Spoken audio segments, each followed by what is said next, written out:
ৰান্ধনীসকলৰ দৰমহা ইতিমধ্যে বঢ়াই দিয়াৰ সিদ্ধান্ত কেবিনেটে গ্ৰহণ কৰিছে যে তেওঁলোকৰ দৰমহা 500 টকাকৈ বঢ়াই দিয়াৰ সিদ্ধান্ত ইতিমধ্যে হৈছে। সেইটোতো 1000 টকাৰ পৰা 10,000 টকালৈতো জঁপিয়াব। সেইটোতো মই নকৰে বুলি জানো কাৰণ তেওঁলোকৰ চৰকাৰখনৰ ওপৰত বিশ্বাস আছে। তেওঁলোকৰ দাবীৰ কাৰণে তেওঁলোকৰ যিটো মাননি এইটো বৃদ্ধি হৈছে, ভৱিষ্যতেও বৃদ্ধি হ'ব। ৰান্ধনীসকলৰ দৰমহা ইতিমধ্যে বঢ়াই দিয়াৰ সিদ্ধান্ত কেবিনেটে গ্ৰহণ কৰিছে যে তেওঁলোকৰ দৰমহা 500 টকাকৈ বঢ়াই দিয়াৰ সিদ্ধান্ত ইতিমধ্যে হৈছে। সেইটোতো 1000 টকাৰ পৰা 10,000 টকালৈতো জঁপিয়াব। সেইটোতো মই নকৰে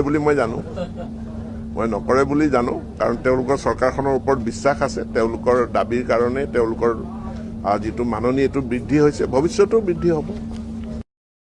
ৰান্ধনীসকলৰ দৰমহা ইতিমধ্যে বঢ়াই দিয়াৰ সিদ্ধান্ত কেবিনেটে গ্ৰহণ কৰিছে যে তেওঁলোকৰ দৰমহা 500 টকাকৈ বঢ়াই দিয়াৰ সিদ্ধান্ত ইতিমধ্যে হৈছে। সেইটোতো 1000 টকাৰ পৰা 10,000 টকালৈতো জঁপিয়াব। সেইটোতো মই নকৰে